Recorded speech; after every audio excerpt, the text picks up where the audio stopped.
as an athlete, you have to eat enough.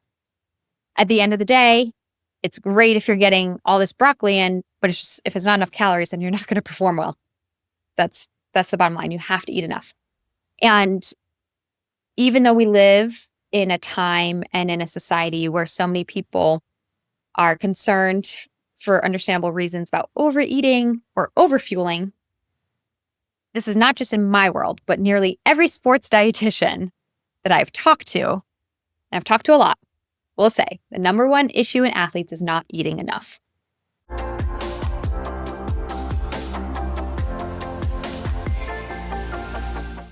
Hey fans, another solo episode for you today by me, Lindsey Cortes, your sports dietitian, registered dietitian, and host of the podcast. I thought it would be really fun today to just go over some fundamentals because as I interview guests, who knows where the conversation is going to go? It's going to go towards whatever their specialty or expertise is. And I have so many episodes now, well over 200, nearing 300 episodes. And sometimes I forget that somebody tuning in, this might be their very first time listening, as opposed to somebody who's been following me for a year or listening to my content from the beginning. And in fact, when I listen to podcasts, sometimes I actually use that. I use Spotify and I'll use that search to say, what's their, oldest episode? Where's the podcast from the beginning? Because I like to listen to some foundational episodes to understand like the foundation, the core, the root of what this podcast is all about. Because as episodes go on and the years go on, sometimes I assume that you as a listener you remember what I spoke about in episode 80. And obviously you do not. That would be insane. So it's important for me to throw in some episodes where we go back to some foundational principles of what female athlete nutrition is. I might argue that today's foundational principles, I'm trying to give you direct guidance on like how to fuel. And so I'm going to go over foundational principles. So it's not going to be super specific. It's honestly not even going to be super specific to female. I just want to go towards like sports nutrition principles and maybe break down some myths that are out there. I have a list in front of me that I wrote 10 minutes ago. So I've got 8 major topics I want to discuss. And before I dive into that, just a few plugs about what's going on in my life and in business. Because again, if you go back to the original episodes, business was good. I was taking on clients. I was running a program. I have other episodes where, Jenna and another amazing sports dietitian was part of my team. She was taking on clients and things shift and change over time. So just keeping you all updated. I do have some one-on-one clients right now, but I am not accepting new clients with the exception of my group program, the REDS Recovery Membership. So this is specific to those who think they have REDS, are concerned they have REDS, or are trying to recover, or, honestly, if you're just not sure, this is still an appropriate place for you to join if you're a female athlete looking for sports nutrition guidance. And I'm telling you, this is so cheap. I'm just charging $15 a month because what you're getting is access to me weekly. We just host a weekly group call and we have a weekly group chat. And right now the group's really small, which means that your questions and concerns will be addressed. When I said $15 a month, I meant that 15. That's it. This is my way because I'm not taking on new clients, but this is my way that I'm supporting the clients I do have and just meeting with them weekly. And so even if you're not a client of mine, but you'd like to start learning or get a little bit of support, you're not sure if you're going to work with another dietitian one-on-one or not, it's not one-on-one help. It's not medical advice. It's just education. But I've got years of experience and we'd love to have you join us on our weekly group calls, which are currently hosted on a Tuesday. And if you can't make them, they are recorded and available to you in our group chat. So head to lindseycortes.com/REDS, REDS, and you'll find the links for how to sign up for the membership. Super easy, super cheap. And it's an option for you to get some personalized questions answered.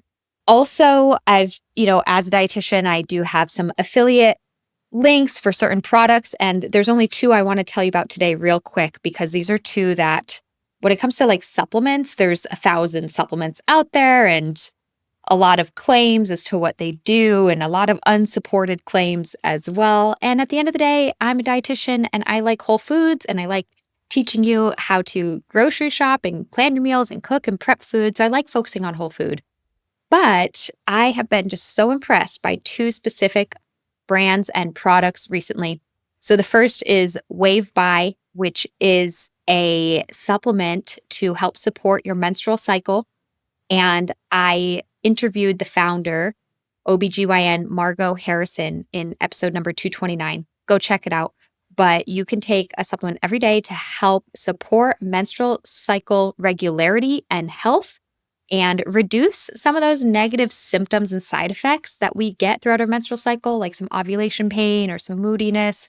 And then she also has a product specific for PMS pain that I've noticed, oh yeah, I'm not having as much PMS pain. I'm not feeling this as severely when I take this. So she's got an everyday product and a PMS product that I would strongly encourage you to check out.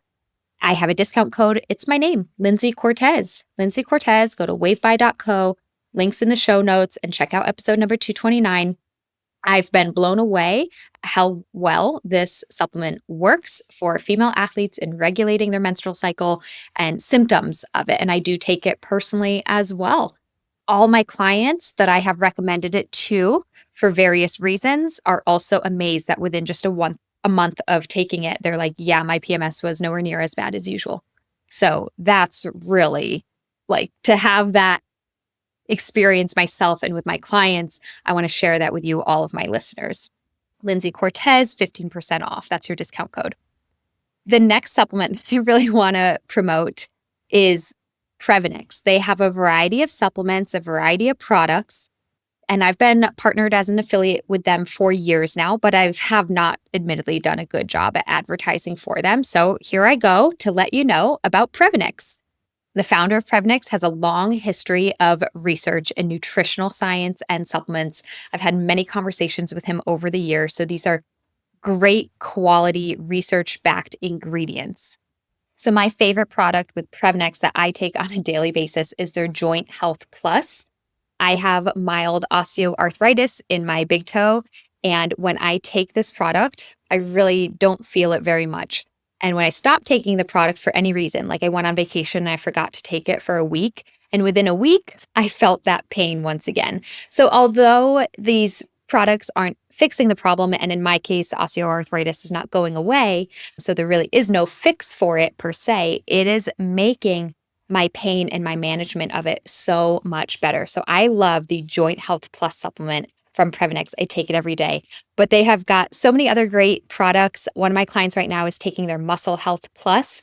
It is actually a creatine with some essential amino acids and HMB in there to really help with her recovery and her muscle building. And we've got some new research out about how creatine is really helpful for brain health or if you're sleep deprived, which can happen to a lot of us women for various reasons. They've got a great greens and superfood that I think tastes decent because, greens have a specific taste, but it's good. I've had it, a probiotic, a multivitamin. They have some protein powders that are actually plant-based if you are a plant-based person. So they have a lot of options for you. And speaking out of my own experience, that Joint Health Plus is like, I've never had a joint health supplement that works so well. I've tried glucosamine, tried chondroitins, like it's this one. So you can use the code RISE UP. Little background, if you're new here, that was what my business name previously was, Rise Up Nutrition. Now I just go by my name. But that affiliate discount code for 15% off still works. Rise Up at Prevenix.com. Once again, links and information is in the show notes. So yeah, I just wanted to get you up to speed. If you want to be a part of our Reds Recovery membership, if you want to take advantage of those two affiliates that I have, I've got a few other affiliates, but those are the ones that I'm like, I have to promote these because they work. I'm shocked. Like they work. And all my other affiliates, I'm only promoting them because they're good, but I'm like, I'm using this every day. And I'm like, I got to tell people about this. You know, when you feel that way about something that you're like, this is helping me, you want to share that, right? So Prevenix and Wave By are doing that in my life right now. And that's why I'm like so passionate about sharing them. So I got to get better at advertising. But let me move on to some fundamentals of sports nutrition. Again, I'm doing this episode because I'm like, oh, this might be your first time tuning in, Or maybe you have been a longtime listener and you're just really enjoying, to see where the conversation goes, hearing about different athlete stories, hearing about different providers that can help. But sometimes we just need to be reminded, especially with all the nutrition noise out there. There's so much noise. There's so much on the internet. And, I even see it in some of my own family members, friends, or even clients that I've been teaching them and guiding them for years. And they know and their diet's good. And yet they'll be like, wait, Lindsey, why did I see this on the internet? And I'm like, yeah, just don't pay attention to that, right? Sometimes we just need to be reminded of the fundamentals. So I'm not sure if this is in order. I think it kind of is in order. But if I'm thinking, how should an athlete fuel? These are the fundamentals I'm going to go down. I'm not going to get too specific because then this episode would be very long. I want to go over at least 8 things of how should an athlete fuel. And the very first thing I came up with, number 1, eat every 2 to 4 hours. Why? You want to eat frequently so that you can maintain your physical energy for performance. This is your goal as an athlete. You want to perform well. Eating every so often maintains your energy levels so that whenever you head off to practice or if you're doing a double session, you can actually have the energy to perform. It's also going to help with your focus. So again, are you going to work and then going to train? Did you train and then you need to go to work? Are you in school? You need to focus in the classroom. So we think about performance as an athlete, but there's also that focus in your life. And sometimes if you train in the morning and you drain yourself of all your energy, then you can't focus in the classroom the rest of the day. And never mind focus on the field or on the court or as you're lifting weights. You need to focus. You don't want to make a mistake and get hurt, first and foremost, or let down your teammates. So eating every 2 to 4 hours is maintaining your physical energy and your focus needed for performance and also everyday life. From an internal perspective, when you're eating frequently, of course, this depends on what you're eating, but this will actually help maintain and stabilize blood sugar. So as you eat, we typically see your blood sugar increase, and then it comes and decreases, and then it increases and decreases. And if you're eating, at regular intervals every 2 to 4 hours, you're going to see a little increase, a little decrease, a little increase, a little decrease. But if you kind of go a long time without eating, you very oddly, sometimes you actually see even without eating, your blood sugar might increase because your body's trying to mobilize energy since you didn't eat. And then when you go and eat, finally, you might eat a lot because you're really hungry. And then your blood sugar spikes and your body's like, I don't know what to do with this because I haven't eaten in a while. So we actually see more stabilized blood sugar when you're eating at regular intervals. So that's good. As an athlete, we also think about the importance of your muscle, building muscle, recovering muscle, being strong. And when you're eating at regular intervals, you're helping muscle recovery. Again, super important if you're training hard or if you are on your feet all day. I know athletes that you train hard and then you've got a physical job, or you train hard and then you're walking around campus all day, or you are doing 2-a-days, and you need muscle recovery, not just post-workout. All day long, you need amino acids, you need protein. So it's really going to help with your muscle development and muscle recovery to eat more frequently, every 2 to 4 hours. From a hunger fullness standpoint, again, and this kind of ties in to that blood sugar management, but if you eat at regular intervals, it helps manage hunger and fullness, cravings and satisfaction so that, I'm a little bit hungry, so I ate, but then I was decently full, so I stopped. And it's a really nice feeling as opposed to I didn't eat for so long, so I'm absolutely starving, which is a really stressful feeling. And then because you're starving, you eat a lot and then you overate and now you're full and now you're bloated. That's an uncomfortable feeling. So really just from how you feel and managing your cravings and appetite and feeling of satiation and satisfaction, eating every 2 to 4 hours makes this feel really pleasant. So we want to decrease intense cravings or decrease that frequency of being overly full. And with that, I think eating every 2 to 4 hours also helps support your GI system. Because once again, if you overeat, then your GI system is going to be kind of overloaded with doing all that digestion. You might be bloated, you might be extra gassy, you might feel slowed down, weighed down, and truly your body has a lot to digest. That means all of your blood flow is going towards your stomach to help it digest. So you're not going to feel as energetic in your working muscles. So make it easier on your GI system to digest and eat more often. I don't want to say small. I'm not saying eat small meals often. Just like it's better than eating super large meals inoften is you're eating moderate meals more often. So actually help your GI system. And the last reason that I want you guys to eat every 2 to 4 hours is to support your hormones. And this is specific to female athletes. And I'll get to that in a moment.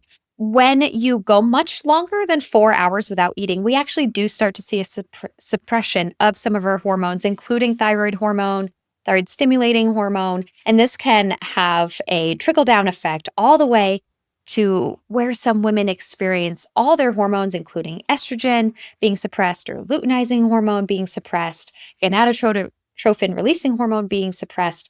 And this is why some women struggle with amenorrhea or super long cycles, which is not healthy because our reproductive hormonal health is a reflection of total health and can affect your performance. So we don't want that to happen. We want to support our hormones, and eating every 2 to 4 hours will do that, because the longer that you go with fasting, the more you see that hormonal suppression begin to happen. So eating every 2 to 4 hours is a great foundational principle. That could mean a meal at 8, a meal at 12, a snack at 4, and a meal at 6. Or it could be more frequently than that. It could be 8, 10, 12, 2, 4, 6, right? So everybody's individualized. I'm not saying you must eat 3 meals and 2 snacks a day, although maybe that works for you, but maybe you eat 6 meals a day. Maybe you eat 4 meals and 1 snack. The point is, try and eat every 2 to 4 hours for all the reasons I just listed. All right. So the second foundational principle is to make sure that as you're eating every 2 to 4 hours, that includes eating before and after training. I'm going to focus on the after first, the post workout. I want that to be as quickly as possible, definitely within an hour, but the sooner the better. And what you want at that time, everybody generally knows to focus on protein. Yes, but we do also want carbohydrates as well. As an athlete, you're always utilizing carbohydrates, and you are going to see more optimal muscle recovery and repletion of muscle glycogen when you combine your protein with carbohydrates post-workout. It's pretty common for people to assume 20 grams of protein. And honestly, the scientific research really supports that. It is based on body weight, and it is based on what exercise you're doing, how long are you doing it, what are your goals? Are you looking for muscle hypertrophy or maintenance or endurance? But generally, the evidence is research shows that protein needs post-workouts might be for a young, maybe youth athlete, maybe a smaller framed individual, as low as 15 grams of protein. And then for somebody who's really looking for muscle hypertrophy, or maybe a larger individual, maybe up to 40 grams of protein. So 15 to 40 grams of protein post-workout. And it's like, yeah, 20 grams I know works for a lot of people. So, if you're doing 25 grams, I'm sure that's great. If you're doing 30 grams, that's great. If you're doing 15 grams, that might be okay. And 20 grams it's a good recommendation, but add some carbs to it post-workout and do it as soon as possible. And again, I mentioned you do always need to eat pre-workout. I rarely recommend fasting workouts. And I'm saying rarely because there's always some exceptions. And once again, we have a lot of different reasons and styles of training, but eat before you work out, and only under the specific guidance of an experienced sports dietitian and unique scenarios would you not. So avoid fasting workouts, eat pre-workout. And again, once again, this all depends on what time of day are you working out as to what that looks like. If you're working out in the morning, do you have breakfast and then you work out, or do you have a pre-workout snack and then you work out and then you have breakfast, right? It can look different. Or if you're working out in the afternoon, you ate lunch at 12 and you're going to work out at 2, maybe your lunch is fine. But if your lunch was at 12 and you're working out at 4, yeah, we should get something else in there because we're at that 4-hour mark. So we need an additional pre-workout fuel, right? In this pre-workout period, with all those scenarios I just mentioned, it can vary, but the focus is carbohydrates. Carbohydrates are what's giving your body energy to go do that workout. So you want carbs. You want easy digesting carbohydrates. That's foundational principle number 2, is eat before and after and get that timing down. All right. Foundational principle. Is it? I guess that's what I'm calling it in this episode. Foundational sports nutrition principles. Number 3. Well, I guess I came up with this one. I wrote on my notes. Is breakfast really the most important meal of the day? ? And my answer is yes. My foundational principle here is start your day strong. Start strong. Fuel up. Like, we hear these things in the media, like, oh, do you really need breakfast? Do you really need that? And what I want to get across to you guys is fueling supports your performance. So start your day strong. I don't know that we're always calling it breakfast. If you train in the morning, maybe, like I said, maybe you have the pre-workout and then you have breakfast after, but start your day strong. And I do see this with athletes that they wake up and it's like, I'm getting my workout in first thing, and we don't think about food till afterwards. Or with high schoolers or busy college students, we wake up and we rush to class and we don't have the appetite yet. We want to start your day off fueling, get nutrients in, get your system working, get your GI system going, get your muscles fueled, get your energy levels up, get your focus and concentration on board. Start your day strong. So I think ultimately this principle that I want to get at too is that you should be eating complete meals throughout your day. We don't just, as we're eating every 2 to 4 hours, we don't just want snacks. We do need meals like breakfast, and we also need lunch, and we also need dinner. Maybe you have fourth meal. Maybe you have recovery meal. Maybe your lunch is at a weird time. That's fine. But it's this idea that we shouldn't just be like snacking or going long times without eating. We need to get a meal with like carbohydrates, protein, fat, fruits and veggies in there. We're getting all our nutrients and we're starting our day strong. So I don't want to say that breakfast is more important than lunch or dinner. Lunch and dinner are important, but it's the importance of starting your day strong and then following up that as we're eating every 2 to 4 hours, we're going to have another meal. We're going to have another meal where we get all our nutrients in. We don't want you to start your day underfueled. Don't start your day underfueled. Get a good meal in your morning. Number 4, don't overlook your hydration. Let's hydrate. It seems obvious, but oh man, how many times have I had a day where suddenly at 2:00, I'm like, oh my gosh, I have a headache. Why is that? Oh, I have not done well on my hydration here. Or I get a morning workout in and I immediately drink, but then I get so busy. And again, a few hours later, I'm dragging, right? So hydration, important. Like I get headaches when I'm not well hydrated. For our focus, our concentration, from a performance standpoint, when you are dehydrated, that makes it harder on your heart to pump out blood to your working muscles. So it becomes more of a cardiovascular strain. Endurance performance declines.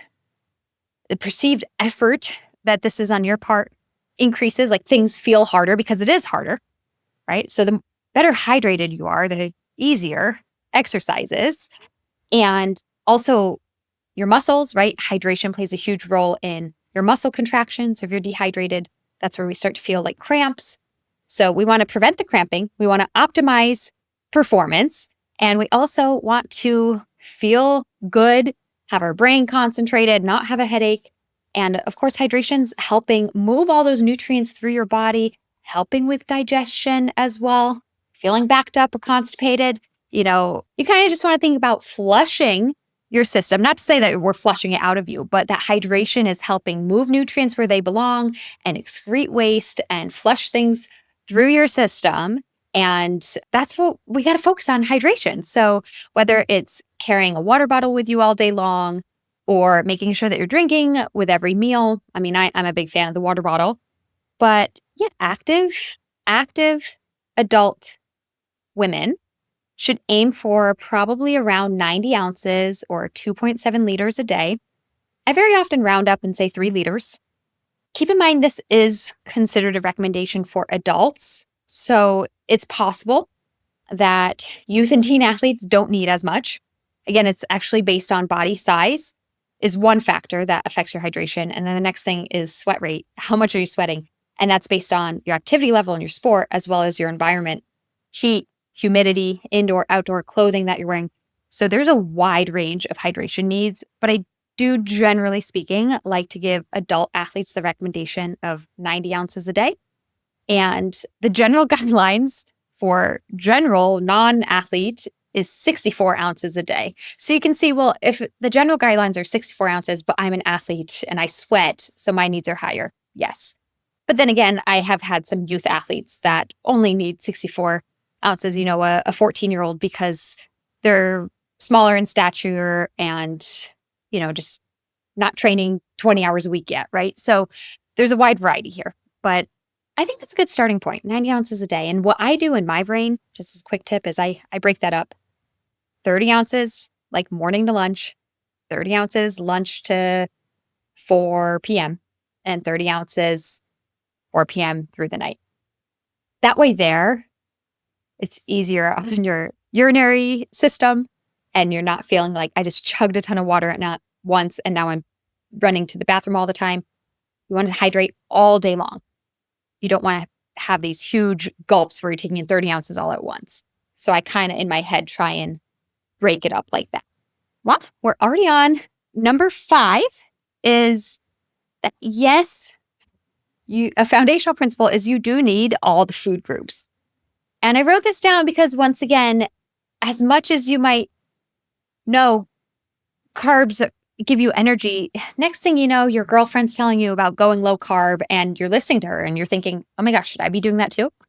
And we so easily get sucked into that, or we're hearing all the benefits of fat and it's like, oh, I need this high fat diet. Yes, but at the end of the day, most people are going to do well with a balance of everything. At the end of the day, you do need all of them. You need carbohydrates, you need protein, you need fat. Those are your 3 macronutrients. And our micronutrients are vitamins, minerals, and water. Technically, we consider another nutrient that you need. Macronutrients you need in a large quantity, carbs, proteins, fats. And then our vitamins and minerals they are essential, but in smaller quantities. And there's so many fad diets that will just say like, you don't need carbs. That's the most common one that happens. Or another fad diet that like just eat super high fat or super high protein. Again, I want to say foundational principle is we should be getting all of these foods in. And I like to recommend that you aim at your main meals to get a little bit of everything. Get carb, get protein, get some fruits and veggies in to check the box on those vitamins and minerals, and get some fat in at every meal. And that way there, by the end of the day, I've gotten a little bit of everything. It's like as much as I do love a salad, that's going to be lower carb. And so as an athlete, it's like, well, I have a salad and I should add croutons and beans and a slice of pita bread on the side. So I'm still getting my carbs in. Maybe somebody who's not an athlete can have a meal or even 2 meals that's a little low in carb because they don't need as many. But when you as an athlete do need more carbohydrates, I would strongly encourage you to get them in at every meal. So I'm just going to review 1 through 5 right now. We want to eat every 2 to 4 hours. We always want to eat before and after, preferably some carbs before and carbs and protein after training. We do want you to get at least 3 meals a day, maybe more, and make sure that you are starting your day fueled. Breakfast or whatever you call it, that first meal of the day is important. Hydrate enough and hydrate all throughout the day. And make sure that you're getting all your food groups in. You do need carbohydrates, protein, and fat. And those are your macronutrients. And if we think about your food groups, like we want grains, we want fruits, we want vegetables, we want dairy, we want meat, we want protein. We need some extra fats in there too. Food groups is kind of old school, like dietitian talk, but there's no one food group or macronutrient that is unnecessary. We can utilize and benefit from all of them. So that's what I'm trying to say there is don't fall into these fad diets that just say you don't need that. Okay, so number 6 that I wrote down is that whole foods are great. At these main meals I'm talking about that you're having hopefully at least 3 of a day, maybe 4, and that you're spacing out and that you're getting all carb, protein, and fats in, we want to encourage whole food. I want to encourage the potatoes and quinoa and steak and chicken breast and broccoli and zucchini and tomatoes and apples. I want to encourage all that whole food. However, there is room in your life, in your diet, for packaged foods, convenience foods, and even processed foods. It's a lot of talk right now in 2025 about the harms of processed foods. And you want to know the craziest thing about it? we don't even have a clear-cut definition of what a processed food is. It's a really complicated topic. Does you can think about applesauce. I mean, that's processed because it went from apples to applesauce. And but that doesn't necessarily have preservative. Is it the preservatives? Is it the MSG? Is it the added sugar? What is it? What are we concerned about when we talk about processed foods? Which is why, and I have an answer to that, but I just want to let you know, we want to focus on whole foods, but there's room in your diet for processed foods. And you as a consumer get to choose what those processed foods look like. So if you're struggling to get enough protein in because you don't have the time to meal prep chicken at the beginning of the week, then maybe your processed food is going to be that, you do buy some pre-cooked chicken strips that you can just microwave or that you don't mind eating cold. They have some that are refrigerated or some that are frozen. It's this is already cooked. I just need to heat it up in the microwave. Or you're going to have a meat stick, just processed meat, but hey, at least I got some 10 grams of protein in this packaged snack that I could carry with me in my bag so that now when I need to fuel, I've got this. It's great if you have time to make your own granola bars and energy bites. I make energy bites all the time. And yet, sometimes I still need to just grab a granola bar because I'm out of the house.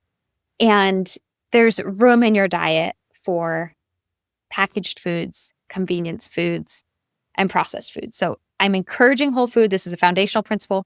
When you're home, try and make whole foods into a meal or snack. And when life is difficult, as it will always be, when life is busy, when you're on the go, when you're out of the house, recognize that there are a lot of high quality brands that are packaged or processed in some way that are still nourishing for your body, and make room for those. Number 7, which is funny, I usually say this as a number 1, but I'm going to say it's number 7 because I think if you're doing the first 6, hopefully this is a non-issue.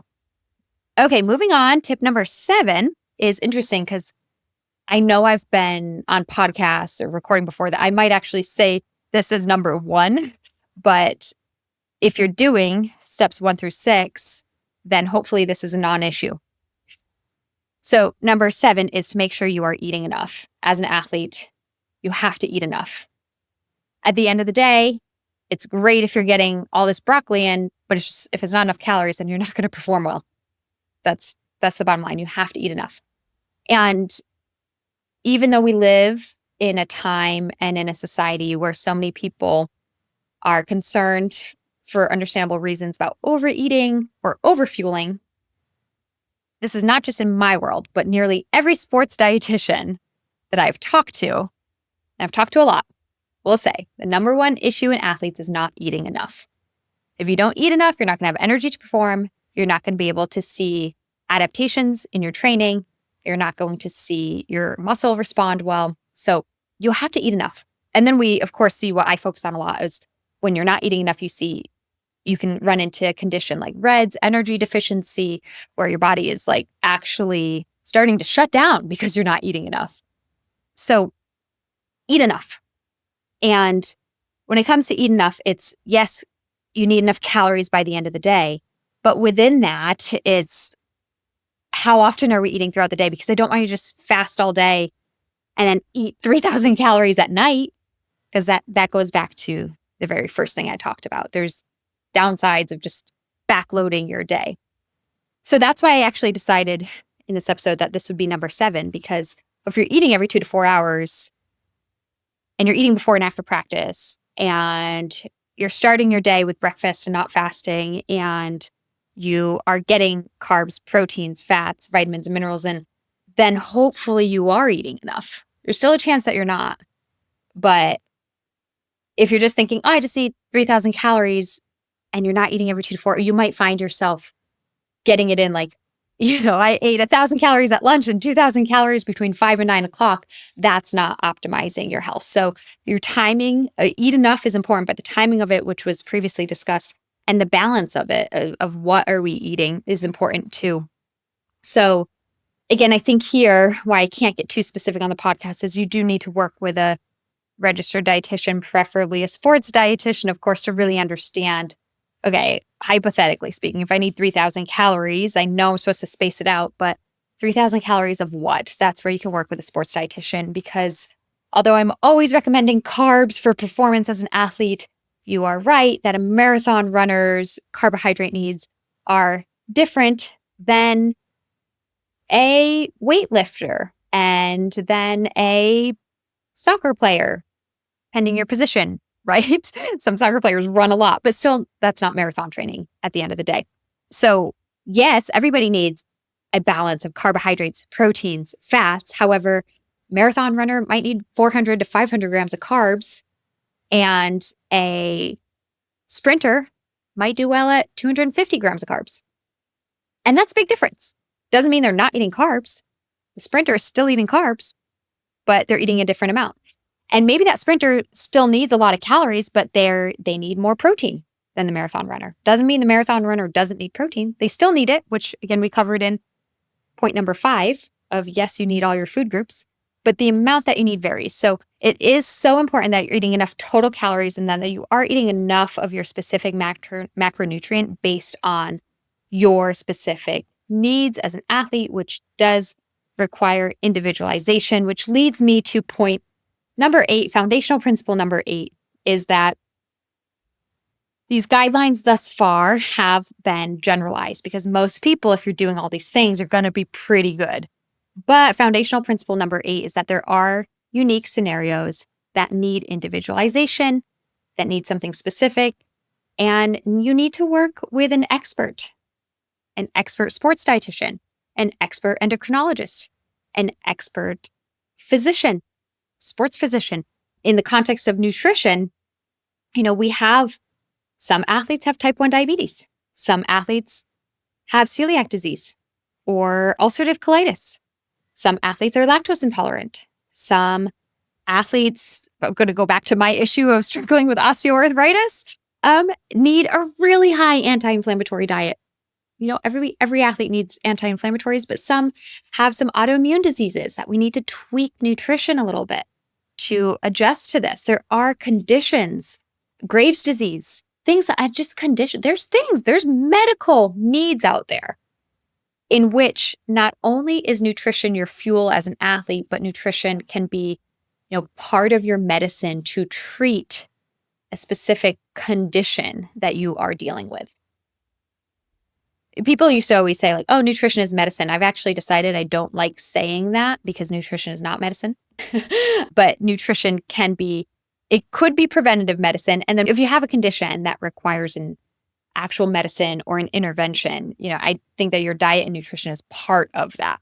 And in some situations, with celiac disease, it is quite interesting how, okay, we've removed gluten and now you're healthy. So in that case, nutrition is your treatment. I would still say it's your treatment. It's not necessarily your medicine because medicine is medicine. It's pharmaceutical. And nutrition is nutrition. I don't know if that made sense, but that's just, where my brain has been going. I used to say all the time, nutrition's medicine, but it's not.